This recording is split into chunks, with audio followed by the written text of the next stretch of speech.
So hello guys, welcome to my another video and another vlog on Singapore। आप लोगों ने सभी ने हमारे सिंगापुर वीडियोस को बहुत ही अच्छे से प्यार दिया, बहुत ही अच्छा रिस्पांस दिया, जिसके लिए बहुत बहुत शुक्रिया। इस वीडियो में मैं आपको कंप्लीट इन्फॉर्मेशन दूंगा क्योंकि मुझे काफ़ी ज़्यादा रिक्वेस्ट आ रही थी कि आपका कितना पैसा लगा इस ट्रिप को प्लान करने में, कहाँ कहाँ पे आपने स्टे करा, कहाँ कौन कौन सी आपने अट्रैक्शंस को कवर करा। तो इस वीडियो में मैं आपको कंप्लीट इन्फॉर्मेशन दूंगा, अपना कंप्लीट बजट ब्रेकअप दूंगा, जिससे कि आपको अपना सिंगापुर ट्रिप प्लान करने में काफ़ी हेल्प मिलेगी। तो अभी अब हम अपनी वीडियो स्टार्ट करते हैं। सो गाइस, इस वीडियो को हम 3 पार्ट में डिवाइड करेंगे। पहले पार्ट के अंदर हम इम्पॉर्टेंट एस्पेक्ट्स डिस्कस करेंगे about our trip and budget planning के ऊपर, और दूसरे पार्ट में हम डिस्कस करेंगे इम्पॉर्टेंट अट्रैक्शंस और मोस्ट पॉपुलर अट्रैक्शंस कवर करने के लिए, और थर्ड में हम डिस्कस करेंगे डिटेल्ड बजट ब्रेकअप, जो आपके इस ट्रिप को प्लान करने में काफ़ी ज़्यादा हेल्प करेगा। तो सबसे पहले हम डिस्कस करते हैं कि बेस्ट सीज़न कौन सा है सिंगापुर में ट्रैवल करने के लिए। वैसे तो सिंगापुर में 12 महीने ही आप ट्रैवल कर सकते हो, क्योंकि वहाँ का जो मौसम है वहाँ पर काफ़ी बारिश और ह्यूमिडिटी रहती है। लेकिन ज़्यादा बारिश और ह्यूमिडिटी आपको नवंबर टू जनवरी के मंथ में मिलेगी, लेकिन वहाँ पर लोग ज़्यादा भी ट्रैवल उसी मंथ में करते हैं due to festive season, Diwali की वजह से भी। तो मेरी सजेशन ये रहेगी कि आप अपना जो ट्रैवल प्लान है वो आप अगर मार्च टू मई के बीच में करते हैं तो आपको काफ़ी ज़्यादा चीपेस्ट ऑप्शंस मिलेंगे वहाँ पर हर चीज़ के लिए।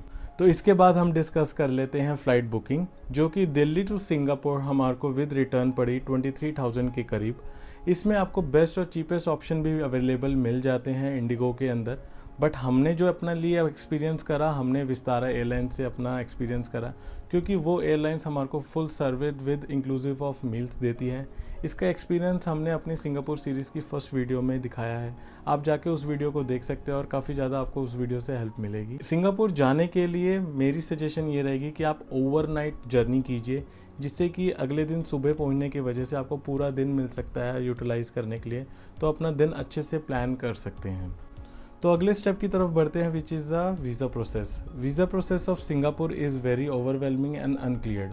मुझे इससे रिलेटेड इन्फॉर्मेशन गूगल पर कहीं पे भी कंप्लीट नहीं मिली है, जबकि मैंने काफ़ी ज़्यादा रिसर्च करी और अपने एक्सपीरियंस के बिहाफ पे मैं आपको ये सारी इन्फॉर्मेशन इस वीडियो में प्रोवाइड करूँगा।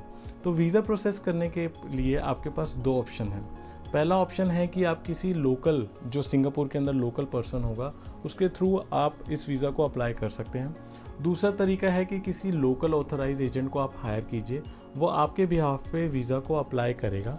मैंने ऑथराइज एजेंट की जो एड्रेस डिटेल्स हैं वो अपने डिस्क्रिप्शन बॉक्स में डाल दी हैं, तो आप उनको भी रेफ़र कर सकते हैं। तो दिल्ली में अवेलेबल हैं, ठीक है। तो आप उनके थ्रू अप्लाई कर सकते हैं by filling 1 form and providing the required photograph. कुछ इंपॉर्टेंट डॉक्यूमेंट्स है जो मेरे आपको साइड में दिख रहे होंगे। बेस्ड ऑन वीज़ा एजेंट आपको वो डॉक्यूमेंट प्रोवाइड करने हैं। कुछ एक आधा कम हो सकता है डॉक्यूमेंट, बट रिक्वायर्ड डॉक्यूमेंट ये मेनली रहते हैं। एक और इन्फॉर्मेशन मैं आपको प्रोवाइड करना चाहूँगा, जो कि वीज़ा एप्लीकेशन रिजेक्ट होने के चांसेस हो सकते हैं।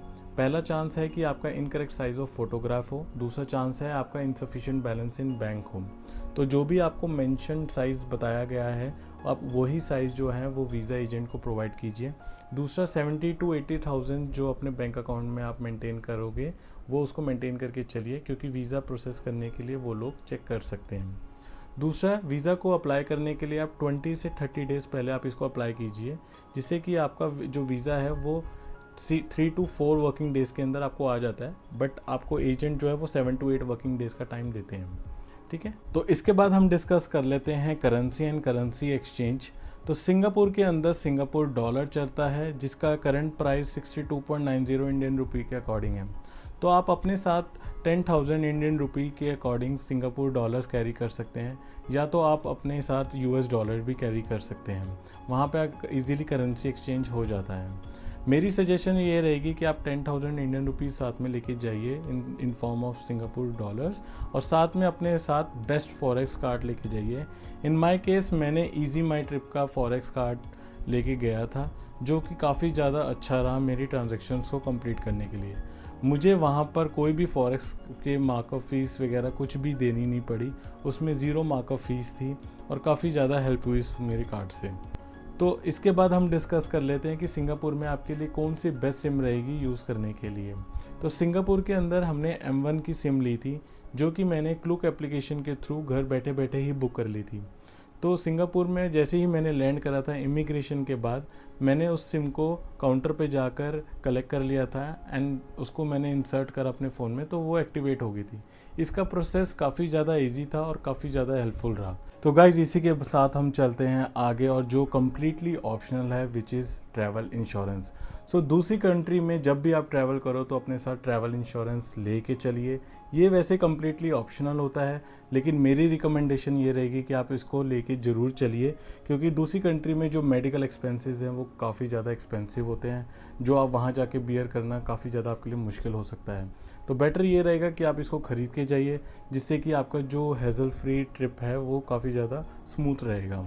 और इसके साथ मैं आपको बताना चाहूँगा कि आप इसको कोई थर्ड पार्टी से भी परचेज़ कर सकते हैं, जैसे कि अपना मेक माई ट्रिप हो गया या पॉलिसी बाज़ार हो गया। वो आपको 500 से 1000 के बीच में आपको ट्रैवल इंश्योरेंस मिल जाएगा पर पर्सन के हिसाब से। तो सिंगापुर में सबसे ज़्यादा जो मेजर खर्चा होगा वो आपका होटल पे होगा। तो अगर आपको एक बजट होटल चाहिए या बजट हॉस्टल चाहिए, तो आपको अराउंड 800 से 1200 के बीच में एक बढ़िया सा बेड मिल जाएगा, जिधर आप अपना सोलो ट्रैवल प्लान कर सकते हैं। लेकिन अगर आप एज अ कपल या एज एन फैमिली में जा रहे हैं, तो आपको एक डिसेंट सा होटल 7 to 10,000 के बीच में मिल जाएगा। मेरे पास कुछ चॉइसेस हैं और कुछ मेरे पास लिस्ट ऑफ होटल्स हैं जो आपके चॉइस के अकॉर्डिंग मैच कर सकता है। अगर आप एक शॉपिंग एरिया में लेना चाह रहे हैं होटल, तो आप ऑर्चर्ड एरिया को प्रेफरेंस रख सकते हैं। अगर आप MRT के आसपास लेना चाहते हैं, तो lavender is a good place कि आप लवेंडर के आसपास रह सकते हैं। अगर आप इंडिया का टच देखना चाहते हैं या इंडिया फूड का टच लेना चाहते हैं, तो आप लिटिल इंडिया के आसपास देख सकते हैं। अगर आप लग्जूरियस होटल के एक्सपीरियंस को करना चाहते हैं, तो आप डाउनटाउन एरिया में ले सकते हैं अपना होटल। मैंने जो अपने लिए होटल लिया था वो मेरा जलान बेसार MRT और लवेंडर के आसपास ही था, जिसका कॉस्ट मुझे अराउंड 6000 के करीब पड़ा था। मेरे लिए वो होटल बेस्ट था। 3 स्टार प्रॉपर्टी थी जिसका नाम था J8 hotel, which is in Townshend road. इसके बाद आ जाते हैं एक इम्पॉर्टेंट स्टेप पे, जिसका नाम है important application to be installed on your phone. तो सिंगापुर में घूमने के लिए आपको कुछ प्री डिफाइंड एप्लीकेशन अपने फ़ोन में रख लेनी चाहिए, जिससे कि आपका जो ट्रैवल है वो काफ़ी ईजी हो जाएगा। तो पहला आपका एप्लीकेशन है क्लूक एप्लीकेशन, जो आपकी एक्टिविटीज़ को बुक करने में हेल्प करेगा और उसमें काफ़ी ज़्यादा डिस्काउंट्स भी हैं।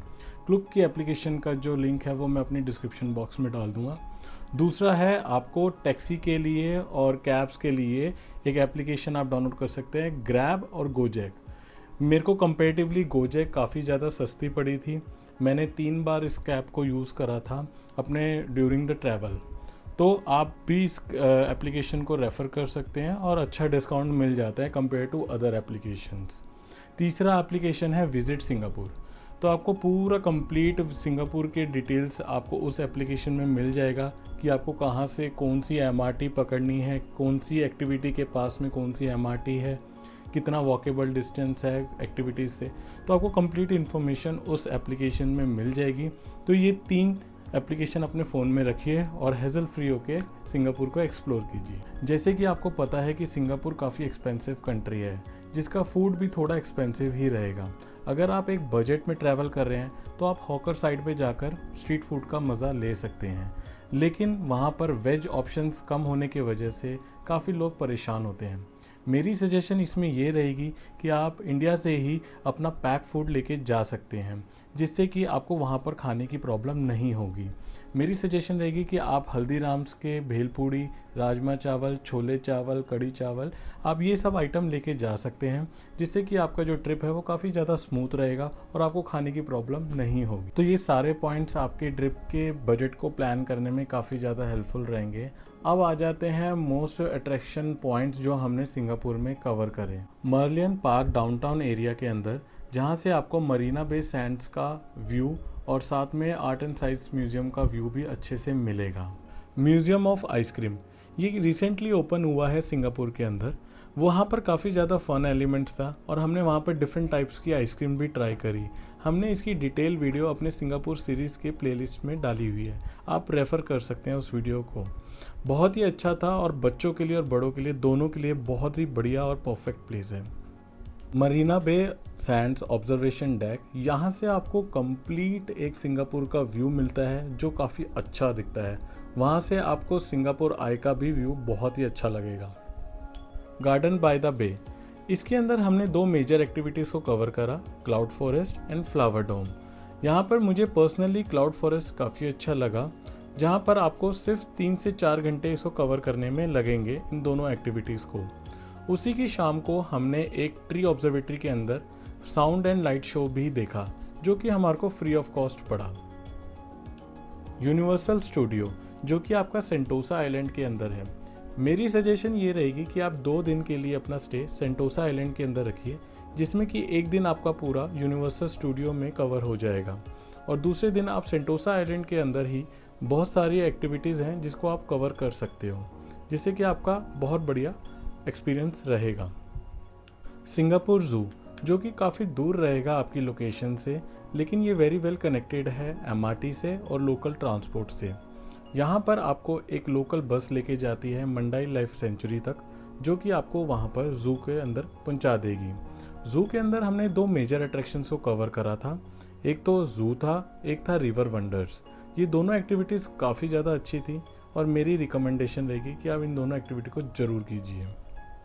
इसके बाद आप अपना एक एंटायर डे लोकल स्ट्रीट को कवर करने के लिए लगा सकते हैं, जैसे कि Chinatown, Arab Street, Little India, Haji Lane, Orchard Street. ये सारे एरिया काफ़ी ज़्यादा अच्छे थे और शॉपिंग के लिए काफ़ी बढ़िया थे। जेंटिंग ड्रीम क्रूज़, ये क्रूज़ का एक्सपीरियंस मुझे लाइफ टाइम याद रहेगा, क्योंकि इस क्रूज़ के अंदर हमारा 3 डेज़ और 2 नाइट का स्टे था, जो काफ़ी ज़्यादा अलग एक्सपीरियंस था। इस क्रूज़ के अंदर हमारे सारे meals, adventure activity, water sports activity सब कुछ इंक्लूड था और यहाँ का एक्सपीरियंस काफ़ी अलग था। मेरी सजेशन ये रहेगी कि आप जब भी सिंगापुर ट्रैवल कीजिए तो अपना 3 डेज़ और 2 नाइट्स इस क्रूज़ पे ज़रूर लगाएं, जो कि आपको बिल्कुल अलग से एक्सपीरियंस करवाएगा। तो गाइज़, ये सारी अट्रैक्शंस हमने कवर करी थी अपने एंटायर ट्रिप के अंदर। वैसे तो सिंगापुर के अंदर 7 डेज़ इनफ हैं, लेकिन आप उस 7 डेज़ के अंदर और भी एक्टिविटीज़ को कवर कर सकते हैं। हमारा सिंगापुर के अंदर 4 दिन थे, बाकी 3 दिन हमारे क्रूज़ के अंदर थे। आप हमारी डिटेल वीडियो उस क्रूज़ की देख सकते हैं। इसके बाद आ जाते हैं हमारा most awaited section of video, जो कि है बजट ब्रेकअप। तो ये सारे एक्सपेंसेस हमने सिंगापुर ट्रिप के दौरान करे थे। अगर आप चाहते हैं कि इससे कम बजट में आप अपना ट्रिप प्लान करना चाहते हो, तो आप अपना स्टे हॉस्टल में रखिए और बजट एयरलाइंस में ट्रैवल कीजिए। इससे आपका कॉस्ट और कम हो सकता है। तो गाइस, ये जो मैंने कॉस्ट आपको बताई है, ये मेरी अप्रैल मंथ के अकॉर्डिंग है, बट प्राइस में भी very according to the different month. बाकी इस वीडियो को अपने आप दोस्तों के साथ, फैमिली के साथ शेयर कीजिए, जिससे कि उनकी भी हेल्प हो सके इस ट्रिप को प्लान करने में। बाकी इस वीडियो को आप लाइक कीजिए, शेयर कीजिए और हमारे चैनल को सब्सक्राइब कीजिए, जिससे कि आपको और एक्साइटिंग ट्रैवल वीडियोस देखने को मिलेगी। Okay then, bye.